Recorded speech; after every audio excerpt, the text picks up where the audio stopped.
little badass. Book badass. You little badass. You little badass. Book club badass. Welcome to the show. Okay. We're back. We're back. We're back. You're back. Baby's got paperback. Oh, new merch idea. Okay. I know we've said that we were going to drop it. And ladies, gentlemen, everyone, we're dropping it like it's hot. It's happening this week. This week, it's happened. It has happened. So if you would like to rep yourself, don't wreck yourself. Oh my gosh, they're just coming to me today. Rep yourself. Someone get a don't pen. wreck yourself. It's okay. This is recording, so we can listen back to it. I know how this works. Sure. It is babsmerch.printful, printful.me. I love that. Babs merch it's easy.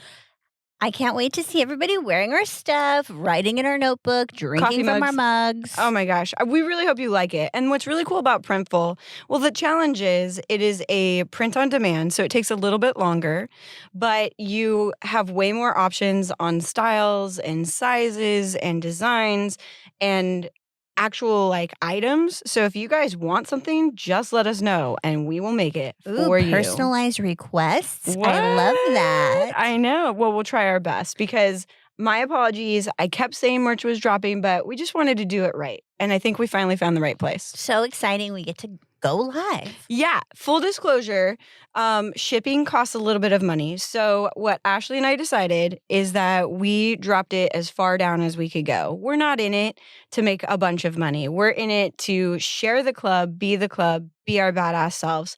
And we want to share that experience with you. So please know that we went pretty much as low as we could. Right. And we want you guys to just have fun and purchase, but there will be a little bit of a shipping cost. Which makes sense. I mean, in this economy, we have to spend a little bit if we want to get something quality. Yeah, that's true. And by quality, I mean it says Bad Ass Bookclub Podcast.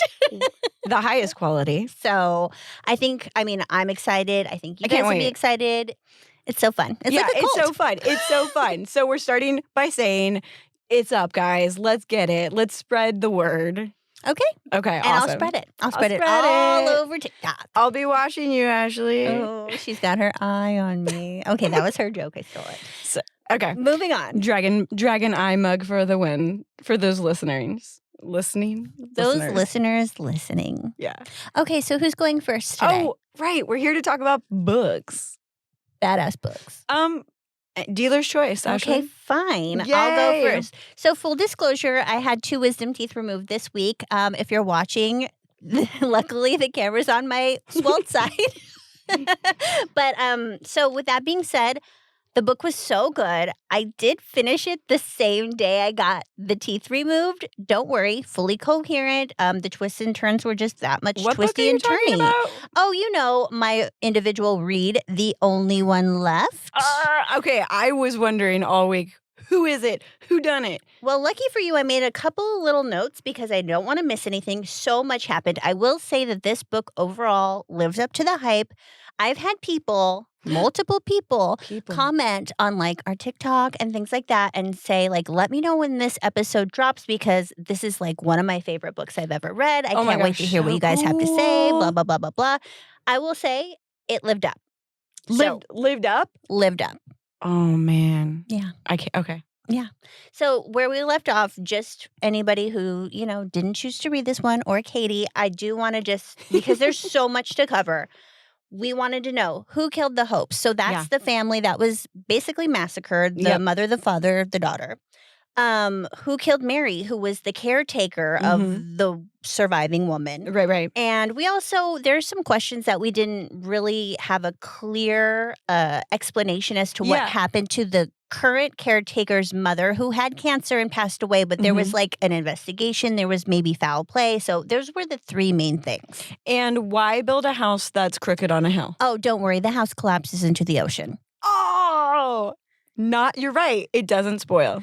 Yeah, so I mean, there was a little bit of chat about why this man would spend so much money, knowing inevitably outside of his lifetime, most likely, but inevitably the house would crumble into the ocean. And we think Oh, he was cool. just so for show. He loved this ostentatious stuff, and he was really into his high society status and his wealth that he was Didn't showing matter. off. Yeah. And it really pushes the fact okay, you're going to spend all this money and it's going to just demolish someday. Anyway, Seems like a much bigger, like a deeper message. it's for him. definitely a deeper message. But then again, he does get murdered.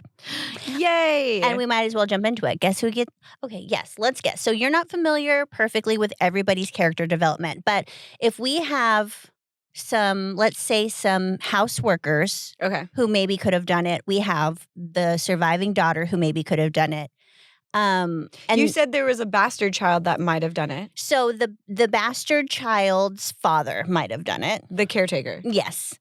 And then Okay. there's a generation below the new groundskeeper who thinks he's related, and maybe we think that he killed the current caretaker. I mean, there's just so much going on. Groundskeeper, You're really good caretaker. at following along because there's just so much going on.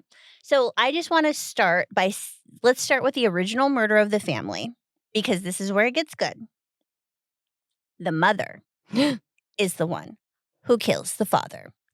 So let's start. The night of the murder. The night of the murder. I'm going to make it as clear and concise as possible. Okay, so wait real quick. Okay, I want the scene. I want everything. But you were about halfway through the book last time, And I had it all wrong. which is awesome. I love that. Can't wait to tell you about mine. But you're halfway, and how soon after halfway do you find that part out? So we find out a huge secret. Maybe not that much further into it. So Okay. the big secret that we find out is Mrs. Baker, who's the housekeeper, basically the head of the estate, who's come she's been there since before the murders. She's taking care of everything. She's employing whoever takes care of the remaining sister. Mhm. She's pretty much the HBIC, head bitch in charge. Ooh. We find out that Miss Baker is actually not really Miss Baker. There was a Miss Baker. She's Ashley. She is... No, go ahead. Okay, there was a Miss Baker. She actually took off because when that baby was born, Mm. the dad basically wanted to throw it away. And Miss Baker and the dad were also having an affair. There's just so much. I can't even. But anyway, Miss Baker takes off with that baby, ends up raising it. We'll come back to that later. Happy life, short-ish life, lived to be an adult. But I mean, it was a different time. I already You didn't have always whiplash. This is yeah, awesome. no, it's crazy. So Mrs. Baker is not Mrs. Baker. Guess who Mrs. Baker is? Lenora Hope, the girl who survived the What? murders. And Which she was- leaves us to question, then who is the woman in bed, paraplegic, who we think is Lenora? None other than Victoria Hope, the other daughter who did hang herself but didn't die. So both Oh! sisters have been living secret identities for 55 years. So the one that was hung, though, or that hung herself. Okay, you're going to She was the explain one that. who was pregnant, and the dad took it. This all happened in one night. She ended up going into labor early. The dad walked in on it and said, "Holy smokes, you're having a baby. You're not keeping it. It's going to ruin our reputation." So she is so distraught that she gets a knife and she acts like she's going to go kill her parents. But really, the mom, who is kind of like one of these medicated, really sad moms that Oh. never gets out of bed, finds the strength to take the knife and just be like, you know what? I'm going to be the one to kill your dad. So she does. And then she stabs herself, but then she doesn't have the strength to kill herself completely. So Ricky, who's the dad of that baby, happens to be there because the dad was about to pay him off and say, "Get out of here and forget the baby ever existed." And then she's like, "Ricky, please kill me. You're nothing but a pitiful poor guy," trying to make him mad and get him to do it. He does. Then he Oh. runs away, and then Victoria, who's the younger daughter, who we thought we were reading Lenora's perspective the whole time. We were Who's actually Mrs. Baker? Mrs. Baker took the baby, the real Mrs. Baker took the baby all Oh. the same evening. Okay, because this is where I got confused. Because you said Mrs. Baker was having an affair with the dad. Yes. And Mrs. Baker is the daughter. And I was Yes. like, what? But they're two individual people. Okay, here. okay. So Mrs. Baker, after Mrs. Baker, who was having the affair, left, that's when the with identity the was baby, assumed. Okay. the story went. Because I thought there was some No, the story was that she went off to Europe, fell in love, but he passed away, and then she came back like within the year to take care of Lenora, the only survivor of the Hope family, which we know now is not the case. So really what happened was Lenora, who was perfectly fine, had nothing to do with the murders, although she was blamed the entire time because she was just around. Did she see it happen? She did, and she was not a good person either. She's the whole reason why Victoria couldn't just like run away with Ricky and the baby and leave, because she wanted to tell the dad, and like she was a snot. So, she was a shit sister. Yeah, she was. So she took off, lived her life in Europe for a year, came back, and was like, "Oh, I'm gonna be Mrs. Baker now, and you're gonna be Lenora now." And it was 1929, so as long as you could pay off a doctor, I know. Don't forget my favorite year. As long as you could pay off a doctor, you could just like have a death certificate written even though the person wasn't dead.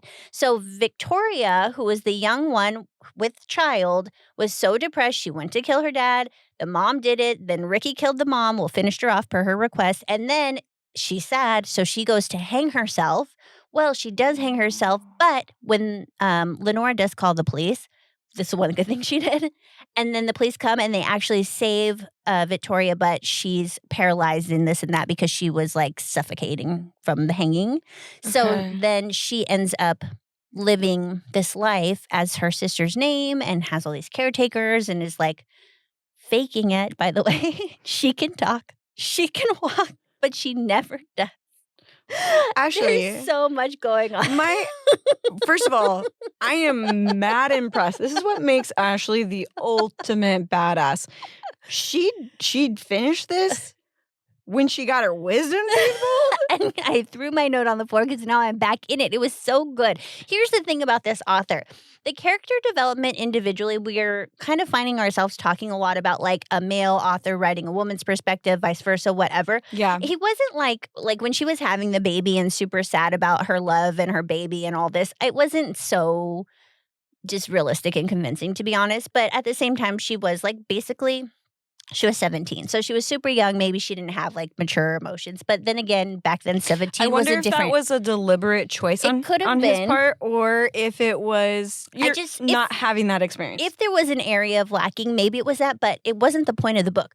The point of the book was just the description and the twists and the turns. It reminded me, if you guys are like movie buffs, you know how Hitchcock, if you do, I don't know if you do, but you know how Hitchcock would like use different cinematic like whatevers. The cinematography of it? That's the word, cinematography, to like make you feel dizzy or like disoriented. So good. You know what I'm saying here? That kind of vibe of just like using that camera to just evoke like what the situation is. I mean, he used, I'm sure the music helped, but the description of the house being slanted, of it, you being disoriented, walking through like you're on like a ship, and just it made you claustrophobic. It sets the scene. It was that part of the writing was really impressive. Oh my gosh. I feel like I was just blabbing so much and I haven't even gotten to the end. I know. So I listened back to our last podcast and I was like, I need to let Ashley talk more. There is so much going on. So keep going. I thought you were going to say Ashley needs to take a beat. Oh my gosh. No, but how's your cheek? Oh, I'm good. Okay, I'm good. Go I for just it. want to just hit on what's important because, again, there's so much.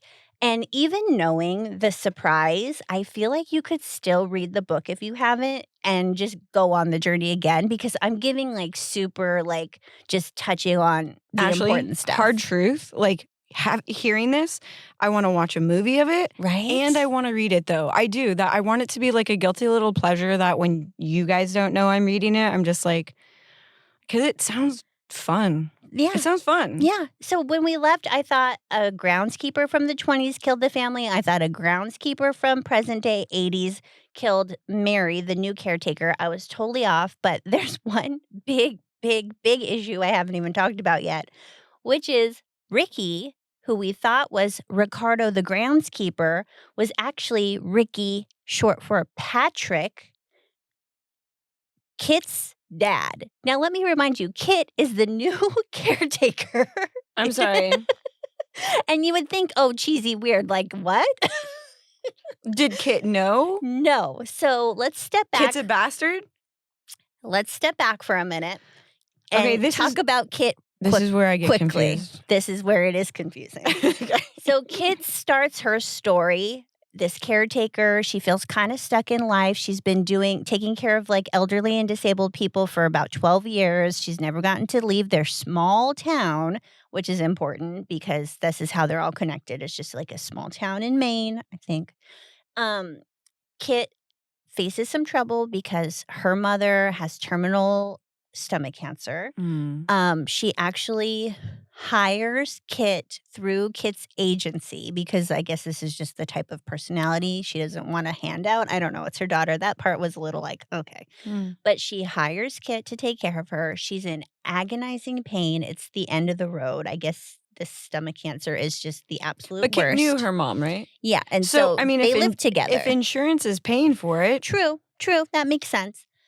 So Kit is at the point where she advocates, like, get my mom the strongest pills for pain. Fentanyl happens to be what it is. Like, so they do, and the mother takes them as needed or whatever. Well, Yeah. one night, Kit leaves the entire bottle out. Yeah. This is the one plot hole because she's like, my mom said she would only take one. And in my Oh, head, I'm come like, okay, on. we'll leave one if that's the real story. But I get it. It's her mom. She's in pain. She Yeah. wants to see the misery Mercy. end. Mercy. So she leaves out the entire bottle.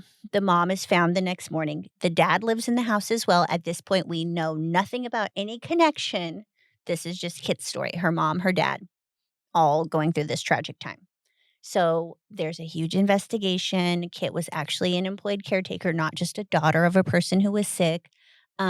Police think that either she like forced her mom to take the pills or like just assisted her in this suicide. Or maybe she was hired knowing that she'd be able to assist her in the suicide. So through the Ugh. investigation, she's never charged, but she is like out of work for 6 months. And that's why when she comes back to work and she's given this assignment, this possible killer of her family, Lenora, no one else really wants the job. And Kit is sort of stuck because she needs money. And ever since her mom's passing, her dad has been super distant. The newspaper writes a story about how Kit possibly helped kill her mom. And the dad is just staying out of it and just disappointed and like not talking to her. So much in a few pages. So much. Well, so that's the story of how she gets stuck and what her reputation in the town is. Right. So then when this Mary person dies, instead of just running away, Kit's actually the one who finds Mary, the other caretaker's body, like down off the cliff. So then it's the same detective and things are just weird. Like everyone knows that Kit couldn't possibly have killed her because she wasn't involved in that house at the time. But it's just like weird death mystery keeps surrounding Kit. Yeah. So flash forward to Mrs. Baker's Lenora's Victoria, all this, whatever. That's a fun premise. Yeah. So then we find out that, and I won't get into the details because we're already like going so far here, but we find out that Kit's dad not only was the one who impregnated Victoria because he had a summer job at the house back in 1929, 50 years ago. I'm sorry. They were in love and they had consensual sex and then she got pregnant. So that's how that bastard baby came to be. Okay. So not only that, that also means that he's the one that killed the mom. so he's the one that killed the mom. Okay. Then he goes on and he thinks that Victoria is dead because that's what after like being paralyzed for a couple months, the doctor agrees to write this death certificate because the sister wanted to switch identities and all this. So Victoria's out of the picture. He thinks she's passed away. And up until then, she had been paralyzed and brain dead and whatever. So he just goes on with his life and marries Kit's mom and has Kit. Okay. Well, get this. He also kills Mary, the caretaker, because the woman in bed, who we find out later is Victoria, writes all this story down Revealing and says who his last name is. And Mary goes to get a DNA test because the new groundskeeper thinks he's like the grandchild of this whole like thing. And maybe he's entitled to something because if he's the sole heir, then that's a whole nother like side plot. But that's why there's this new groundskeeper who's even in the mix. Do we find out who the bastard child is? Yes. Okay. So, okay, let's fast forward a little bit. So we find out that the dad has killed that mom. That one was more of a pity kill, but that's still something to live with. But obviously he got a taste for it because then he kills the caretaker, Mary, for knowing the secret. And then we also find out he's the one who helped Kit's mom with the pills. And this whole time he's throwing Kit under the bus. So and is he actually he's like a bad murder guy. psychopath? He's not a psychopath, but he's just like a super selfish, just like bad, no morals guy. Wow. His own daughter. So it ends up that the house crumbles. Now we know Victoria, the paraplegic, still we think that she can't move. They get her out of the house. Wait, I'm sorry. Kit does? No. Okay. Mrs. Baker and the dad, Patrick, Kit's dad, end up going into the house as it's crumbling on purpose. It's like they want to go down with this ship. Ugh. So Mrs. Baker, who's actually Lenora Hope, and Patrick, who's Kit's dad and the killer of all these people, that's their demise. They go out with the house. Kit now takes care of Victoria, who's not paraplegic, but she thinks she is still. One day, Victoria just writes a note and says, hey, sorry about all that. Thanks for taking care of me. I actually can walk and talk. And Jessie, who I've probably never mentioned, who was a housekeeper at the mansion, is actually my granddaughter. My son has passed away, but left this granddaughter, and now we're running off to Paris. Which is my dream. Okay, so there are two things that come to mind. NCIS and The Hangover. No, wait. So the scene where, the idiot savant, right, is about to win all of this money and is calculating things. Like, that's how I feel I am while you were talking. And then I'm also imagining, like, I'm trying to do the murder board, like in Yes. the FBI headquarters, Sure. or, where they're like, well, and this is connected and this person over here. And like, the pictures get, like, they're just bleeding together. So if anybody else out there is like, I want everyone to know you can still read the book if you haven't, because there's so many questions. Because, like, this is a great synopsis. And I'm going to end it, but I do just want to let everybody know No, that keep going. Victoria ends up going to Paris like she wants, spending time with Jessie, her granddaughter, which is this whole time she just who goes? Victoria. So she's the one who ends up surviving. The last hope, who we thought was paralyzed, she's not.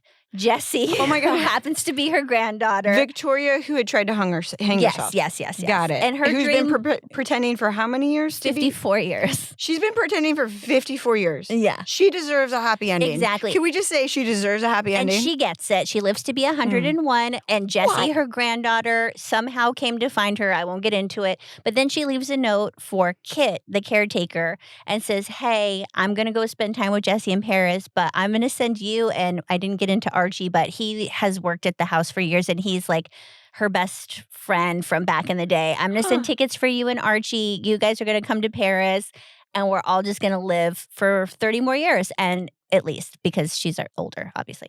And that's what happens, and that's the end of the book. End scene. Okay. I do have one question. Take a sip. No. You might be parched. I can't wait until we talk about First Light Wins. Oh, But this is incredible. I did. My only questions, that ended up being a lot of summary. Or but was this just a fever dream it was. that Ashley? Anyone who's read the book is like, nope, that's not what happened. Who's Victoria? So, my only takeaway, we didn't get to do much discussion or assessment because there was just so much story to be told. I wonder if this is what Riley Sager felt like when he finished. Okay, super important question. Did you know that this is kind of like the Bachman book? Riley Sager isn't Riley Sager. Oh, I did know that. This is his pen name. Right? But I don't know what else he does because he's not Stephen King, so he doesn't ring a bell for me. Sorry. So I found him on not TikTok, on Instagram.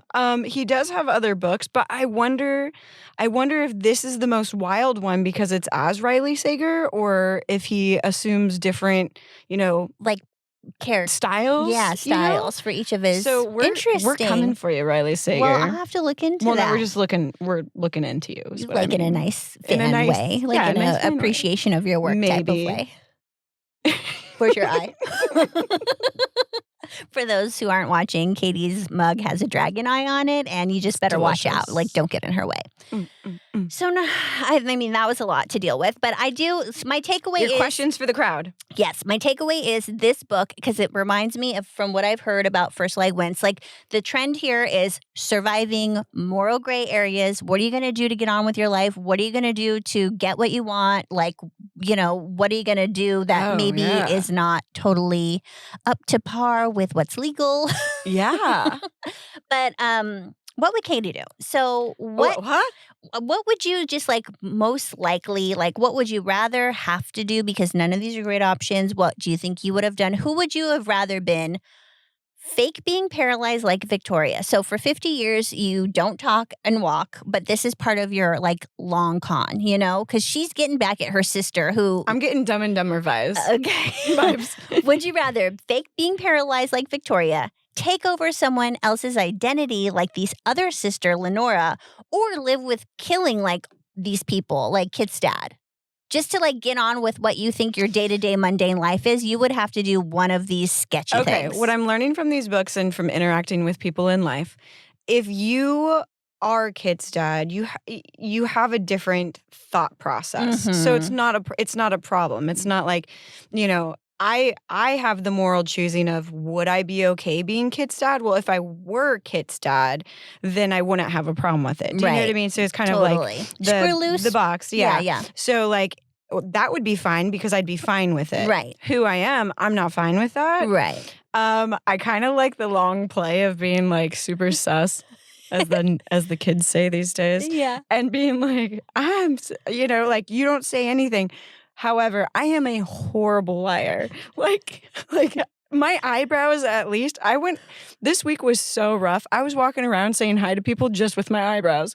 Like I would look across and Please just watch this episode. This is a viewer's choice. I'd just be like, I'd smiling and just like raise my eyebrows. And it was so awkward. And so I think that if I were trying to do that, I would prefer trying to do that, but it would like... not work as well? No. Well, keep in mind the other sister who's lying actually has to put on the show, so I actually think you would do good at Victoria. And she also, it's said by Kit, she has very expressive eyes. Like when she's doing one thing, her eyes are doing something else. So you're saying just natural. It'd be a great fit. I am Victoria. Yeah. However, I also don't believe in wasting time and wasting a life. She got to go to Paris and she lived for 30 more years. So it's true that she did guaranteed? waste those 54. Okay, I choose the happy ending. Happy as can be. Happy as a lamb in a bed. I would probably be the lying sister who just pretended to be this like over dramatic house or manager and Ashley? just We know. okay. So AKA I get you the best of I care. thought you were going to say like, who out of any of them would you be? And I was like, Mary. R.I.P. Mary. I hear her last few moments were amazing. Yeah, she seemed like a nice gal. Yeah. All right, well, that Thanks, is the Ashley. only one left. I'd like to thank Riley Sager, or whatever your name is, for a really good book. And Todd Todd does it say Scott it or on it? something. It probably does. I'm pointing to the cover. Yeah, you know what? I'll get back to you on that. I'm sure it's here somewhere. Okay, so one question for you real quick. Mm-hmm. You were talking about the twists and turns, all the things adding up, and how some of it seemed natural. It seems like so much was put into setting it up. So as like the dominoes are falling, as things are being revealed to you, it's adventurous. You like it. You're enjoying it. Only briefly did you say there was a moment where it was like, it kind of seemed like there was a little bit of hole in it. I'm sitting here going, holy crap. Like, I wish I had a seat buckle for my chair because I felt like I was going to fall out of it just trying to follow what you were saying. And my eyes I'm trying to process it. You know what I mean? And you read it. You were a part of the adventure.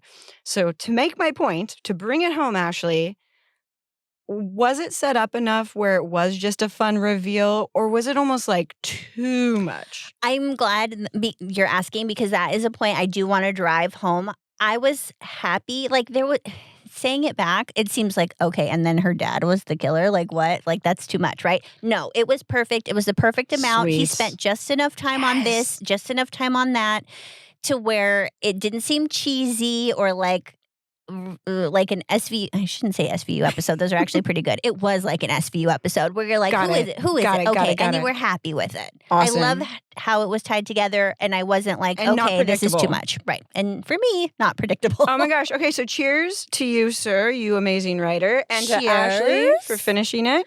And cheers to everybody who listened on that long journey. Yes. Again, if you haven't already read it, there's still plenty there. Okay. For this one, I've enjoyed Audible, to be honest. And I think it's making me a better listener Oh, yeah. because, like your book with so many twists, so many turns, so is this one.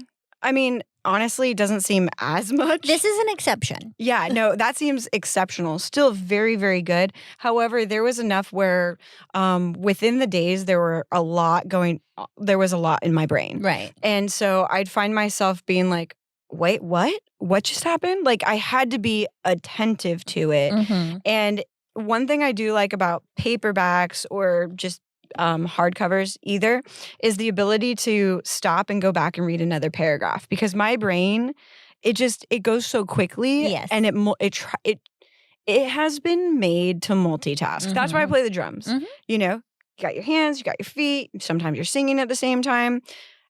My brain tries to do that when I'm enjoying a book, if I'm not totally calm or totally into it.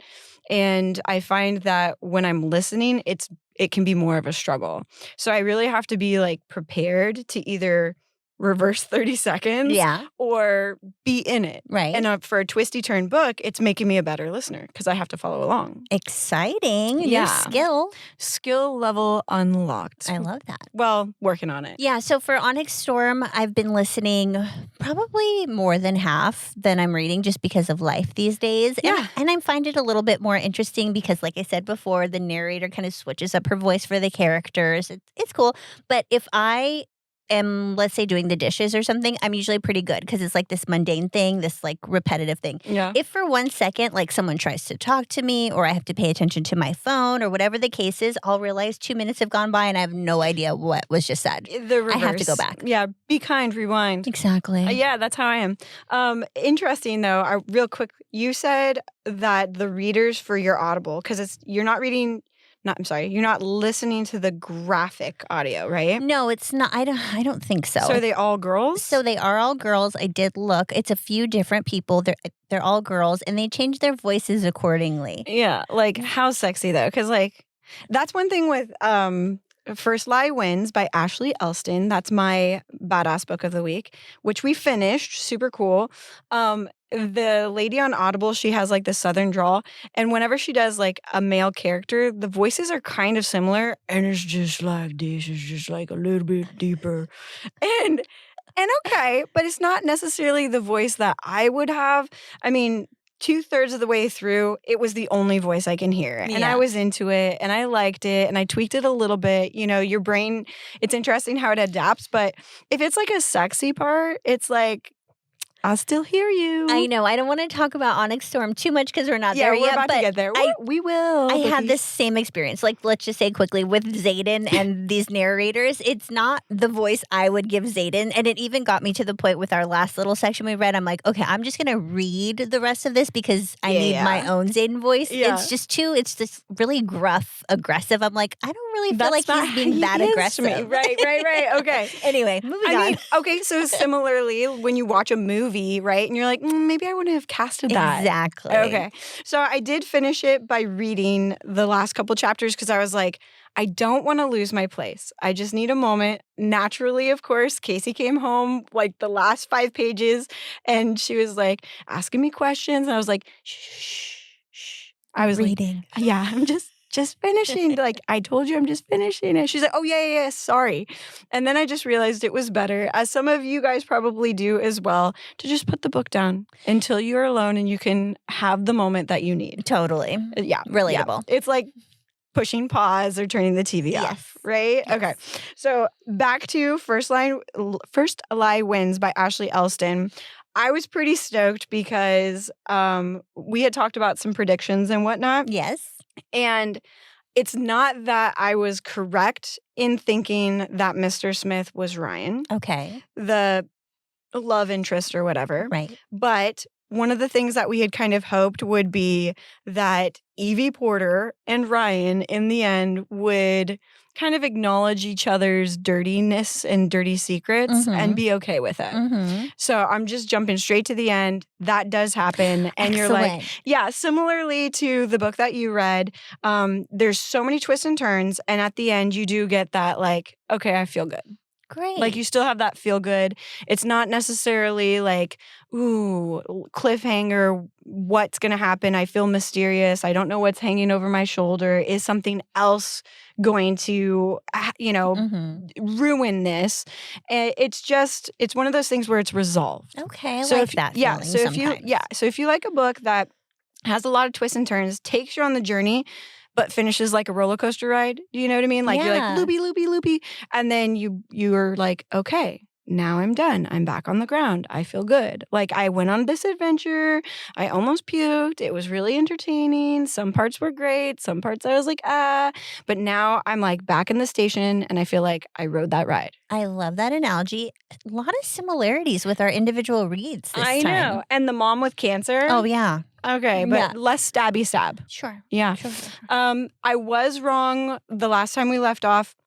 I had thought, and I think to the credit of what we were saying about getting lost in the twists and turns, but also listening to it. When I was listening to this book and it got to the part where she was arrested or caught because Mr. Smith leaked information that put her as the murderer, I had put it back to the mom that she had with the son and the stuff. Fall. Okay, yeah. And it was actually, I think it was a different job that she was actually doing for Mr. Smith. It was one of her first jobs. And she was tempted to do the jewels because she was used to doing the jewels, but she was there for other information. Okay. And when she was looking at the jewels, that's when the woman was like, I see what you're doing. Oh. But she ended up surviving. Okay. And the murder that she was caught for was this other murder. Okay. That there was footage of that she didn't think there was footage of at the time. And they come to explain that in the next chapters. Okay. And then Rachel, this one character, you're like, I don't really like her because she's the one that's trying to catch Evie. The lawyer? Yeah. Okay. The lawyer kind of comes around and you're like, no, she's badass. Oh. Like she's just good at what she does. She sticks to it where it's like, I'm going to respect your secrets. However, because she ends up being called to be Evie's lawyer. Oh, right. Okay. Now, for those of you who've read this and those in Reese's book club, I'm just going to jump straight to the end, to the resolution, because you're going to go, oh my gosh, how did you get there? And that's the journey that you take on the book. Makes sense. Okay. So she does end up with Ryan. Okay. Ryan is not Mr. Smith. Okay. But he worked with Mr. Smith. Ooh. Yep. And it was very briefly because actually, Mr. Smith had information on Ryan's family business. Okay. Okay. Ryan was also kind of not in the loop. It's very direct in saying that he wasn't really involved with the Mr. Smith situation. However, there's enough where you're like, maybe he was a little bit. Okay. But there was a point where Evie had actually decided, and Evie's also known as Luca Marino. Evie had decided that she was going to give the information about Ryan's business to Mr. Smith, but she doctored it just enough to save Ryan. That was the heart of her. Okay. So later comes into play, Evie Porter can no longer be Luca Marino because the blackmail that Mr. Smith had played. Right. Putting in this other individual who was pretending to be her, who met her at that party. Okay. Her and the guy at the party end up dying. So Mr. Smith axes them. The fake Luca? The fake Luca. Oh. But in doing so, Mr. Smith, this whole time it's a cat and mouse. Mr. Smith is basically trying to stay ahead of Evie/Luca. Okay?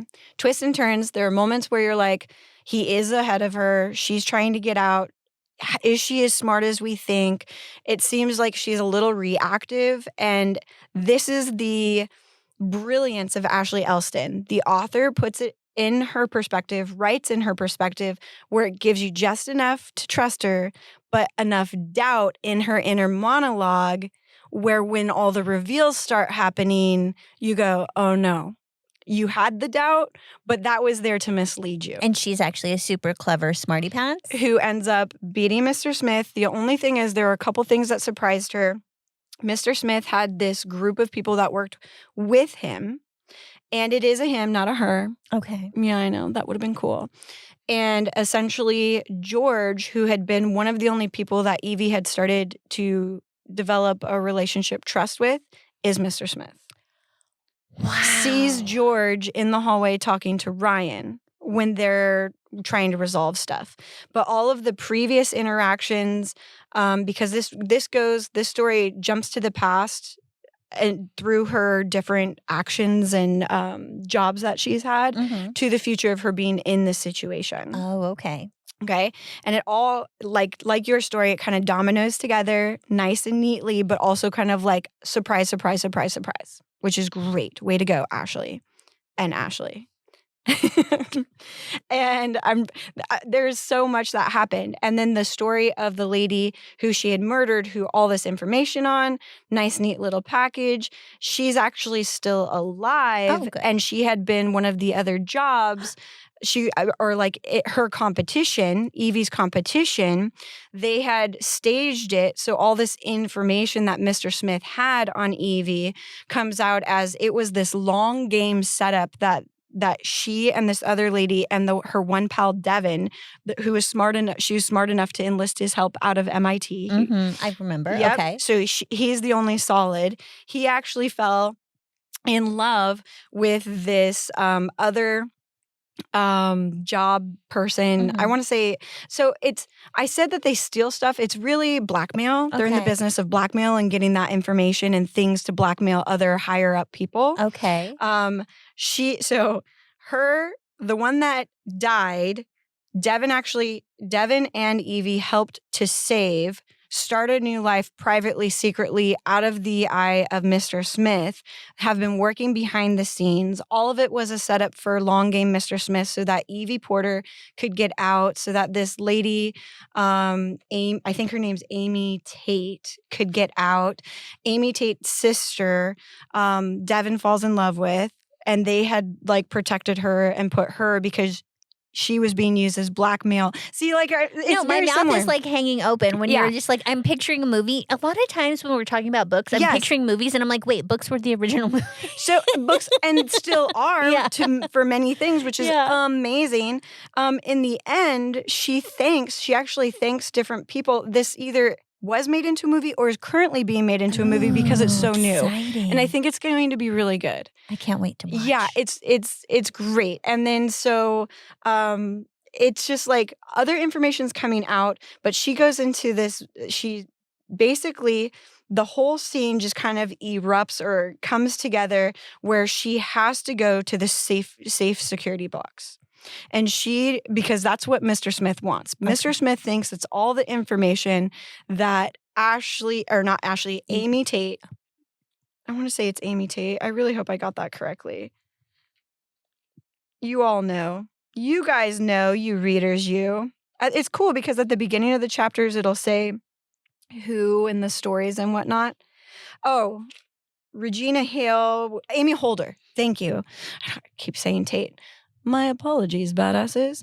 Amy Holder. Okay. It's about Amy Holder. Tate was something else because there's so many interactions. And who knew there were so many of these like blackmail specialists out there that they all happen to know each other. I understand now that it ended up being like this long con thing, and sounds like Evie was like kind of ahead of the game the whole time. Yes, that's what's so great. So there's, like I said, there's just enough doubt where you're like, is she? That's a rookie move. That doesn't seem right. And then at the end, it delivers. Like Ashley gives you enough doubt that when it starts falling in place, you're like, yes, this is who I had hoped this person was. This character is. I love that. Yeah. Satisfying. Yes, it was very satisfying in that way. You know, because the moments that I was like, really?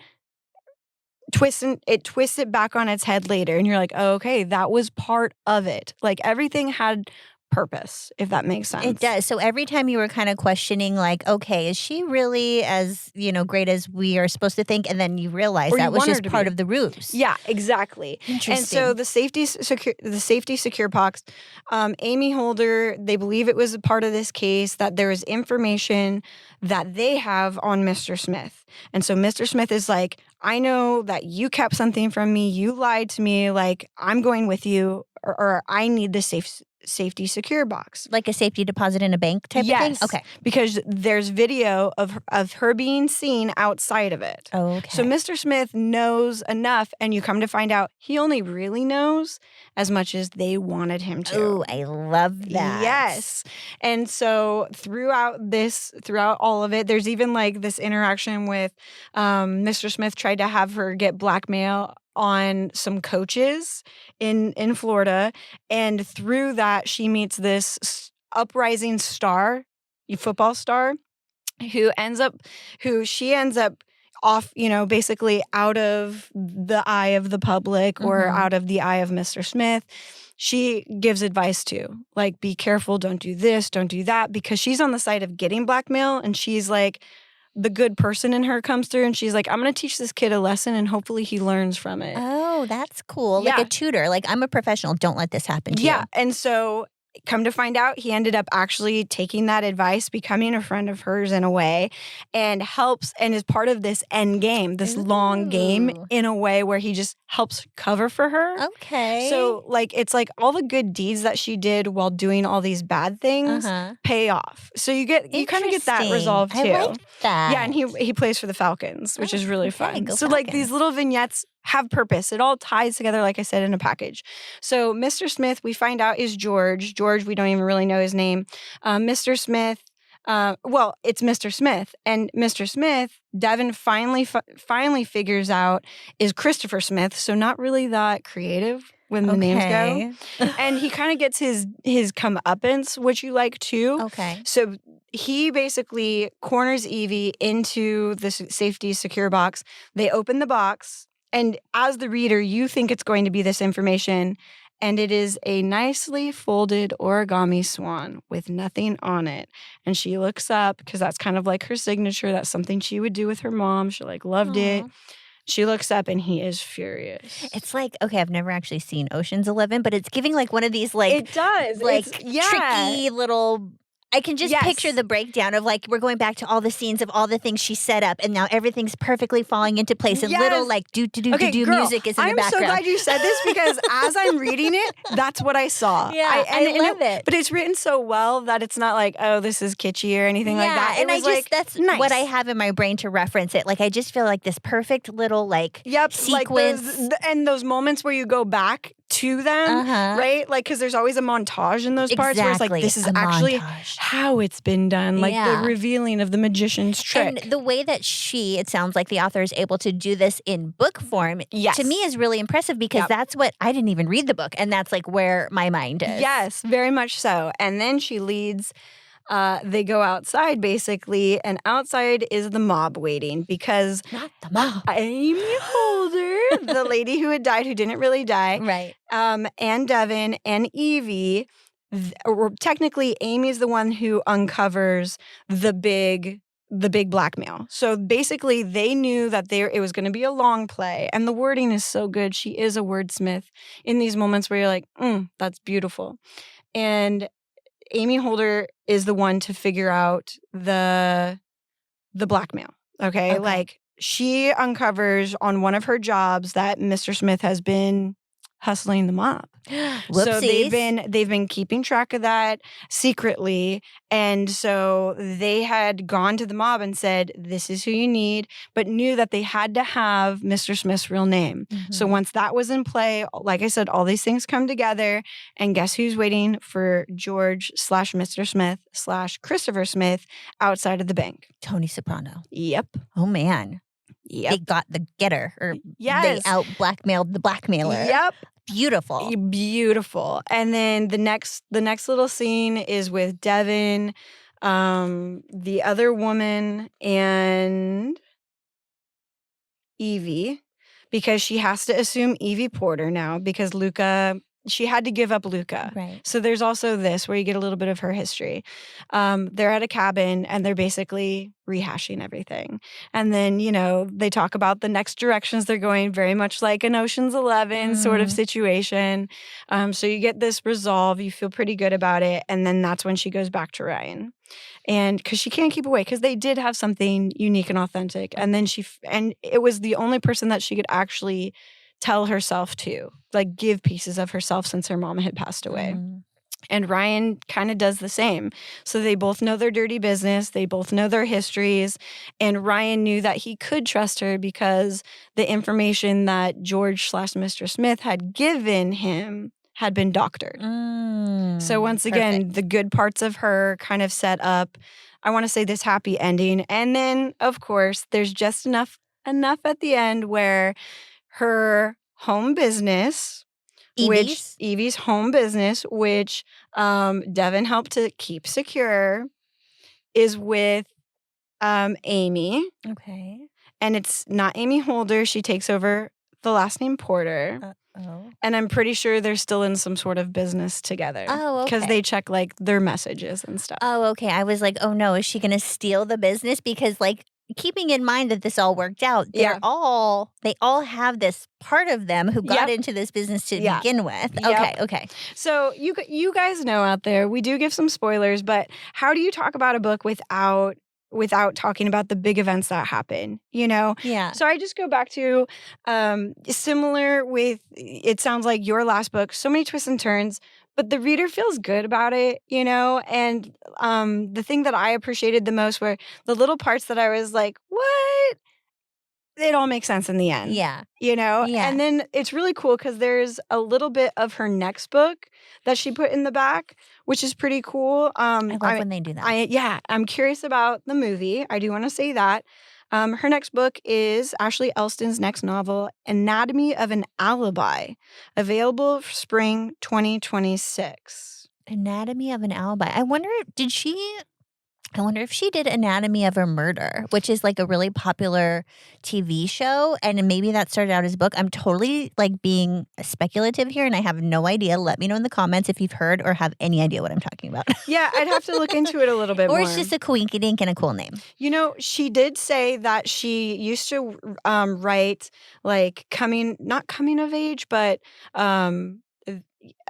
not like a young adult books, and this was her first into more of like the adult realm. Okay, so which I think is great, and keep going. Yeah, love it, Reese. Of course, Reese. Well, thanks, Reese. Good Rex, and thanks to my friend who dropped it in my lap for my birthday. Yeah, this sounds like a book that's totally up my alley. I'm happy in this case it's going to likely land on Hulu or Netflix because my plate for reading is quite full. But this sounds like a winner. Yeah, it is. It's easy. It's fun. There's definitely enough twists and turns.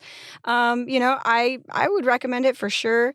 If a lot of the things that the character would do, it hits home. Some of the things that I probably would have done in those situations if I was like this brilliant, sort of nothing to lose. I just like that there was a long game. Yeah, me too. That makes me happy for you. The reveal of a long game. Yeah. And with that, I'm gonna put it on the bookshelf. Woo! 2 books full of so much. Yep.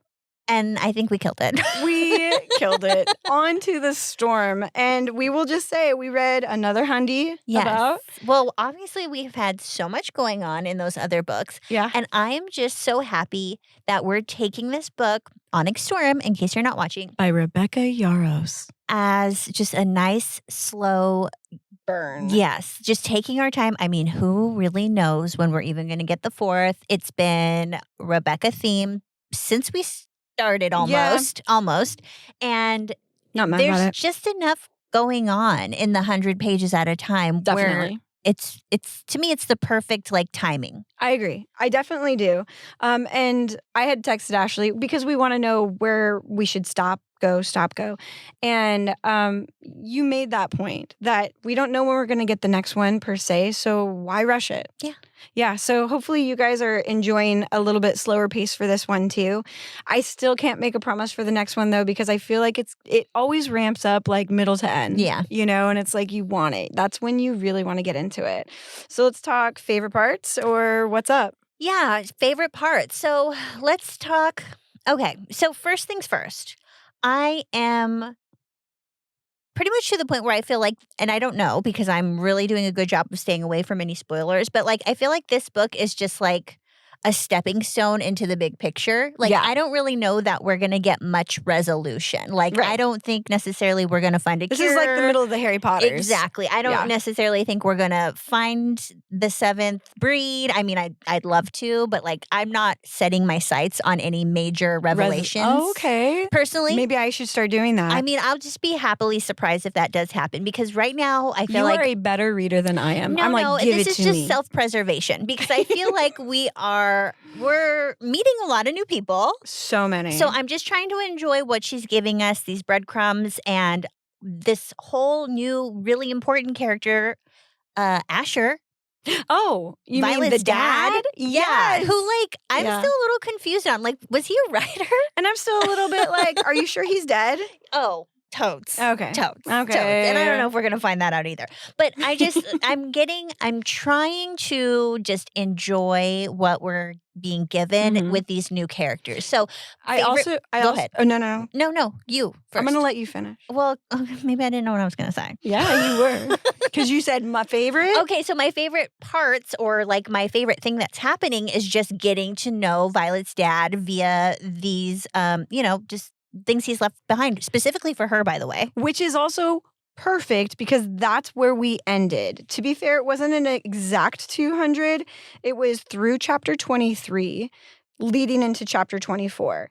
And the very end is that Violet gets a collection of things specifically from her dad. Yeah. And you must be Asher Sorrengail's daughter, here to collect the books, not just books that he found, books he wrote for you. Right. And so not just that one she was able to unlock, which Very I thought was cool. the one that like held all the secrets. Okay, 6 letters. What were your first thoughts? Actually I thought it was Halden. I love that we were right about him, by the way. Yeah. We're going to get into that. Okay, so you thought it was Halden. Yeah. Then what else did you think it could be? I just thought it was Holden. Like the moment, and Okay. I was listening at that portion, so I'm just hearing, oh, it's this many, and just because I think we had Before you mentioned even it, super knew it, but that was our prediction. yeah, just because we had talked briefly about it, I was Yeah. like, oh, first love. Oh shoot, it's true.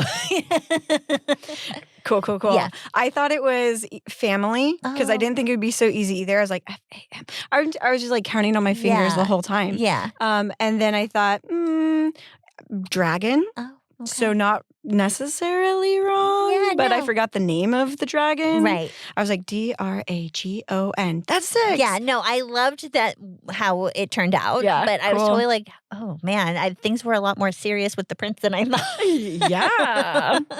Scumbag. Yeah. First loves. Well, that's not very fair to say. If you're watching, and I know some of you are. Well, but to be fair, you might not know who your first love was. So, yeah. Anyway, moving on. What was your favorite part? Okay, I loved our prediction being right. Okay. I loved when Aura died. Oh, yeah. Thanks for bringing that up. That Okay. was also my favorite part. Okay, I loved that was tied into Grady dying. I mean, I was surprised that he was the one who was Me taken too. out. But I'm like super stoked that the Wyvern got her immediately after because Yes. I'm just like, what is this loose cannon doing on this mission? Like, get out of here. Not only are you just Yeah, it was Annoying. another setup. It was another like Jack setup. So Yeah. let's hope she doesn't come back oh as my Venom. gosh, she probably she- will. Well, okay, but to be fair, as she was being ripped away, she was dead. That's true. Rebecca's pretty Telling- good at saying like if a character is dead for the most part, Right. they're dead. Other Right. than Brennan, I mean, as far as we know, as far as we still have know. 2 books. This is so or Taking more. notes. We'll see. But I did like that part. I thought that was really good. I was like, yes, thank you for giving us that. And it makes me giggle though, because you made a comment in one of our pods about how like, people are murdering people and you're like, yes, do that. And it's like the same thing. Should we be happy that people are just like being flame torched by cadets who are annoying? Like In this case, yes. I was listening again, as I said, and I just how could was it not. to listen? No, well, it was great because I was so happy when the wyvern came and grabbed her. I'm like picturing the scene. They're in this small little town square, like built for griffins. Dragons can't fit. There's one open place. And We hear wings. Like we know there's wyvern patrolling. And I was just, I was so mad at her. Like that whole maybe 2 pages leading up where she's like arrogance. wielding and like just being the worst of the worst. Like how, Yeah. I'm so glad she's gone. Grady, She I was felt like racist. that too. Yeah. Yeah, and I mean Grady, I could take or leave. Obviously, he wasn't great, but I feel like there could have been worse. And so if it had to be True. somebody on the team, I'm fine with Grady being gone. And obviously, that opens it up for what happened, Which was we get new people on the squad. another favorite part. Ugh, So basically, Violet Badass alert. She is badass. Boo, boo, boo. Vi is so badass. She finally gets her way, and she does it because she's strong. And their way failed, and she goes into the meeting. She basically tells everybody what's up, and she's kind of able to do it because of her past fling with Halden. exactly. So part of me is like, oh man, she really only gets to do it because of that. But that just makes it easier. Honestly, she's got 2 dragons. They Yep. happen to be the most powerful. She's got And Xaden. Zayden. Yeah, and so I'm just really happy that that was the icing on the cake. We don't need to waste time arguing about Yeah. it. And she did. She tried it their way. And guess what happened? Yeah, well, and it's the big duh. Yeah. Okay, it's the duh. We Yeah. knew that. I mean, to be fair, though, they are older. They have experience. They have been fighting wars. They have been planning stuff. And yet they're still so just like, dumb. yeah, and stubborn. Yes. I mean, true.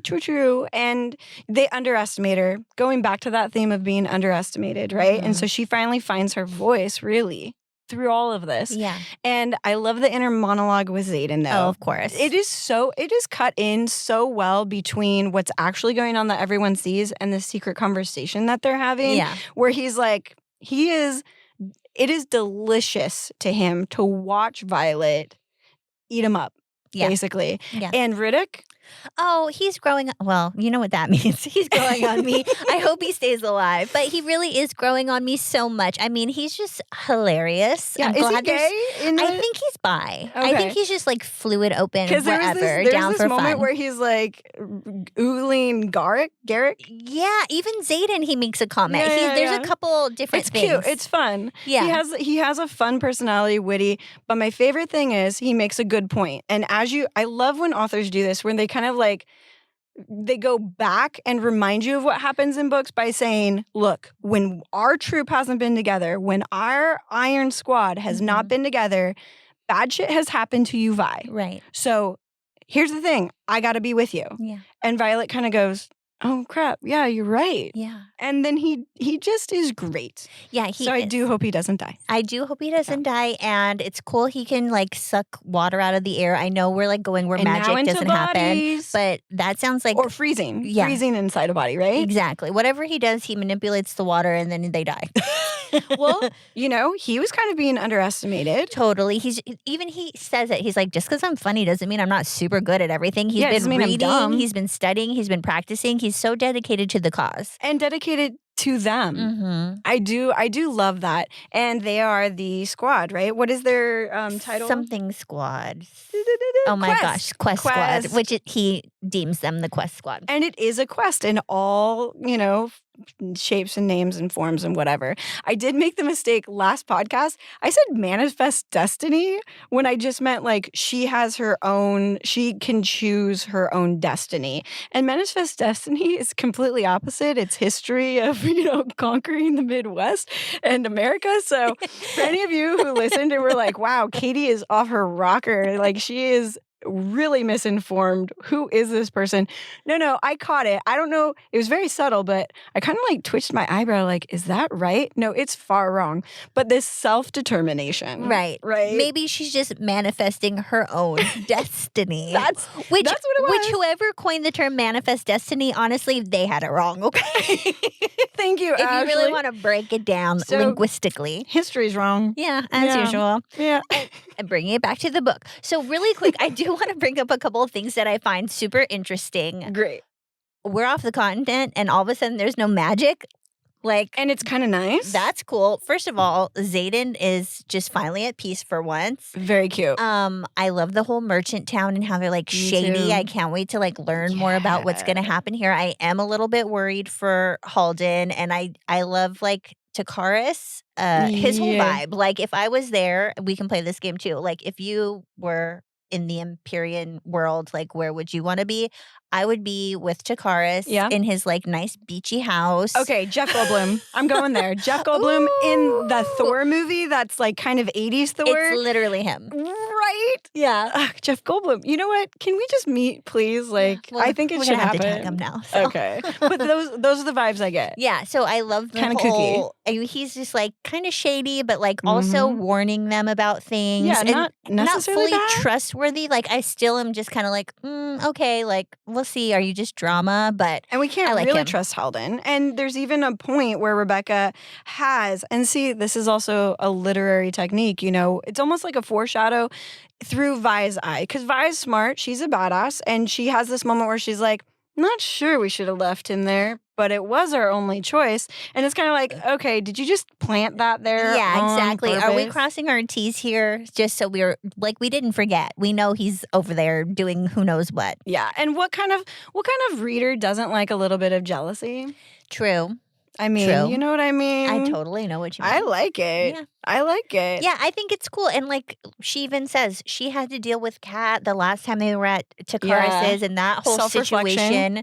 Like, lest we forget the whole test with the venom and the pit. And Come that was a really on. rough experience. Yeah, it was. Yeah. So what? We get a little extension. And it's not even extension. Like clearly she doesn't even like Halden, but it's cool that she can help pull strings. Yeah. And I think Xaden appreciates that to a certain extent.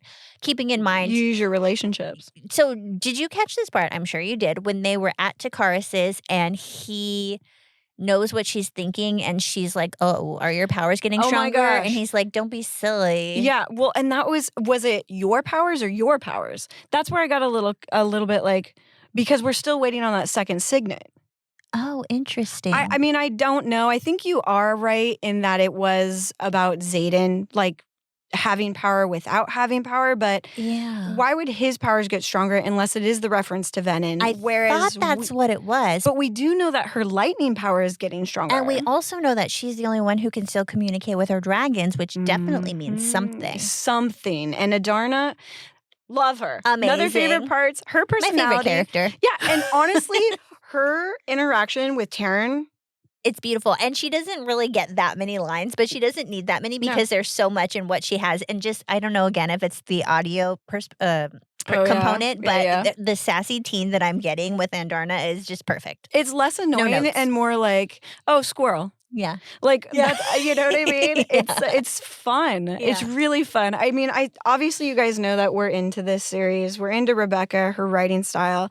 She doesn't disappoint with this one, but agreed, it's more of like a builder, I think. Yeah. With details. We talked about it last time. However, now that they're in this town, now that, the Venom War's getting bigger, there's challenges with, Xaden actually with the Venom. It's not just to build tension, Right. this power, because I think being in the town without power gives such contrast and lends itself to going, okay, this could be what things are like. So Mhm. when you're back into that, Mhm. it's like, it is real. It does exist. And it's so dramatic that when he is on the continent with magic, just touching the ground is a problem. yeah. And Because he might suck the life out of it. yep. And in the islands, even though people are like, fire, whatever, bringers Yeah, or burners, something I like think. that.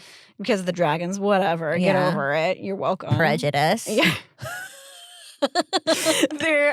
It's also just, they're still badasses. They Mhm. still have their ability to fight Yeah. and wield knives and swords and things like that. And I love the So they're not description. defenseless. In the bookstore, I love the description. Like Mira's taking the corner, Xaden's taking the shadow, Yeah. and Violet's just like in a bookstore. But it was needed because obviously, They were right. yeah, Okay. Mira, love her more and more. Imogen, I still love you. You're great. You're cool. But Mira has become the badass of my dreams. yeah. I mean, Yeah, she is. She is. Her community, like, she still loves her sister. She's also kind of like, oh my God, this is my sister. I accept her for who she is. And she sets the tone, though. She's like, just get me when you're done. I know this is how it's going to be. And then she does set up for these moments. She thinks the things. And her interaction with that flyer. Oh, that was so funny, Drake. Do you think something might happen there? Or like, It's possible. I didn't think about it, but Yeah. it's definitely possible. Okay. It's fun. There's just like, there's some witty banter. There's this badassness, but also she knows that there's something greater at play. Yeah. And she just plays her role so well. Or Yeah. she's written to be that character so well. Yeah. You're the badass. It comforted me, and maybe this is just me being naive, but in the first book that she opens, Violet opens, and her dad is like, basically, trust no one, just Mira and you for And not survival. Even though I was happy to hear Dane, and I mean, it was mostly Xaden just being super chill. Yeah. But like, I like seeing Dane just getting a better person. along. Yeah. Yeah. And he did get the book to begin with, and he Yeah. did, do And what he he's on needed to do. there. And, but is that another one of those, father knows best? That's tricky. I think We'll see. Dane's. I'm Team Dane again. I'm Team Dane, but I'm also just like Team Rebecca, and I feel like, oh, are you warming me up to Dane just so you can rip him out? Like, are you? I love that. That's going to be our relationship, Rebecca. Yeah. Just so you know, until this series is done, we are not going to trust you. Yeah, exactly. So I hadn't really thought about like anything as far as who we're gonna lose. I mean, again, Aura, I'm happy about that. Grady, totally fine. Do you think we're gonna lose any like key players in this next section? I do. Oh. I do. I hope it doesn't happen in town, but I think something has to happen with Halden seeing the king because there was so much buildup about don't make promises you can't keep, and they're worried about the promises that Halden might make. Yeah, Does that make sense? it does. Like maybe he'll trade Violet for like something. I thought that too. Or Xaden or somebody from the team or some sort of like, I don't know, is there going to be a like side quest to the quest? There probably will be. Yeah. Is Just there going because to be? that's- I feel like there's a trap coming. Yeah. I don't know. But right now I'm enjoying it. There's more books. I want to see what her dad says, what Asher says. I love that. Yeah, I do too. And I just really, I mean, part of me wants them just to get out of there because they feel so like uneasy. Everyone was like tormented the moment they like couldn't communicate with their dragon or griffin. Like it's very like uncomfy. Yeah. But at the same time, Zayden's just like so at peace there. I'm in a rush. So prediction. Do they find the seventh kind or is Adarna the only one? Okay, so Taryn made a comment about maybe you only torch that venom because the first flame is always the strongest. Yeah. I'm like, well, why are you saying that? It makes me feel like, are we trying to move away from the importance that like we need to find that seventh kind? Interesting. I think we will find them. I just don't think it's going to be an easy solve, like once they're around. Like obviously, like he'd said before, they left for a reason. Yeah. Tensions are going to be weird. Like maybe they know something we don't know. Like God forbid they're like, I mean, Theo, whatever. Right. Seems to know about them already. Yeah. So like, uh-oh. Yeah. You know? Yeah, I feel like shit's about to happen. Yeah. Like So- imagine So there's enjoy the island. for now, you're For on now. vacay. Yeah. I don't know. I'm just a little skeptical of like what's going to happen. I just feel like there's some sort of venom connection to the seventh kind that's going to, like, we already thought Violet had a weird choice with Xaden being turned. Yeah, but how about the fact that Theo had left that note with the citrine? Yeah, I didn't like that. Yeah. And like, Right? why did you know that they were going for that specifically when that was in Asher's? Here's my concern that Xaden, unbeknowingly, is sharing information with them. Okay, that makes sense. You know, kind of like mushrooms talking to each other. Totally. The fungi are among us and alive. They're among us. Yeah. Incubus. Love that. Okay, so we'll wrap it up. It's just so I know, fun. now I'm just like my wheels are turning. I love being at Babs, though. This is my favorite time of the week. So thank you, everybody who listens, follows, participates, and to you, Ashley. Thank you. But my question, What's that? I caught you. I caught you mid-breath. Second signet, prediction of what it is. We've talked about it back and forth. And what would you want it to be, regardless? For Violet's second signet, Yeah. I definitely think it has some sort of premonition aspect because of the dream situation. I do too. So I'm just going to leave it at that. I just don't, I feel like she's so far away from honing in on something like that. Yeah. So I think we'll just have to wait and see. But I definitely think it has to do with like predictions, premonitions. Whatever it is, it like also has to do with them. Yeah, how it manifests is like having to do with their themself. But Yeah. what would you want it to be? I would love for her to be able to like jump into someone's brain and have an idea of like what's going to happen for them. I mean, Zayden already has that sort of like he can tell what someone's next move is going to be. Those are kind of like hand in hand. Right. Maybe he can tell what someone's next move's going to be and she can tell the part that like is out of that person's hands, but what's in their destiny. Ooh. I don't know. Something I like that. You know what? I'm just going to stick with your answers because I like Okay, it. cool. One thing, though, that we do need to mention before we go Next week is the next book. Okay, so we're going to surprise you guys. Surprise! And we decided that we're going to do double shared read. It's going to be fun. It's going to be fun. Why don't you set it up with who these awesome people are? We mentioned it last week a little bit. Yes. So if you are or are not familiar, you should be. If you're into like true crime, there is a podcast called Crime Junkies. We love you. We do love you. And one of the hosts, Ashley Flowers, has actually written a book before as well, but she has a new release out, and Katie will remind me of the title. But she actually wrote that with another author who isn't her podcast co-host. Correct. It's just somebody else who I'm sure is great at writing, and we'll find out. But that's going to be, they just did a release within like the last 2 weeks of this new true crime book. Yep. And it's The Missing Half by Ashley Flowers. Beautiful. So the reason why I'm holding it up on my iPad is because I'm going to do the audible of it. I love to kind of keep in the crime junkie kind of. I'll have the book too because I love the reference, but I'm going to listen to this one, and I know that the book's coming your way. Exciting. But we can't wait. It's gotten so much praise in such a quick amount of time that I'm really interested. And let me read this summary to you guys so you have an idea, okay? 2 women haunted by their sister's unsolved disappearances band together in this captivating mystery from the #1 New York Times bestselling author of All Good People Here and host of the #1 true crime podcast, Crime Junkie. So there's more about it, but that very brief. That is kind of the idea. It's based off of these sisters. Here, sharp, slick, and chilling with a whiplash ending you'll never see coming. Oh. That's Geneva Rose, author of Home is Where the Bodies Are. Oh, she sounds good. Yeah. So this is narrated by Saskia Marleveld. Okay. And Ashley Flowers.